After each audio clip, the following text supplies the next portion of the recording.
बिस्मिल्लाहिर्रहमानिर्रहीम, अस्सलामुअलैकुम। मेरा नाम है अदनान हनीफ मुगल और आप देख रहे हैं यूट्यूब चैनल। आज फिर एक नई वीडियो के साथ आपके सामने मैं हाजिर हूँ।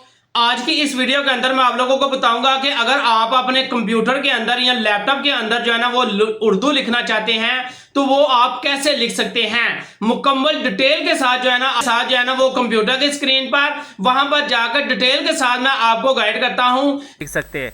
अब यहाँ पर देखें ना आपके सामने ये इंग्लिश सेलेक्ट है और यहाँ पर जो है ना वो उर्दू सेलेक्ट है और जैसे ही मैं इसको जो है ना वो कन्वर्ट करता हूँ ना वो ट्रांसलेशन आ जाएगी। तो अब यहाँ पर देखें कि मैं जो है ना यहाँ पर आपके सामने जो है ना वो उर्दू लिखने की कोशिश कर रहा हूँ, लेकिन यहाँ पर जो है ना वो उर्दू नहीं लिखा जा रहा। यहाँ पर आप देख सकते हैं कि यहाँ पर जो है ना ये इंग्लिश ही लिखा जा रहा है और यह ना आपके सामने जो है ना एक सॉफ्टवेयर का नाम है, इसको जो है ना वो गूगल से डाउनलोड कर सकते हैं। अगर ना यहाँ पर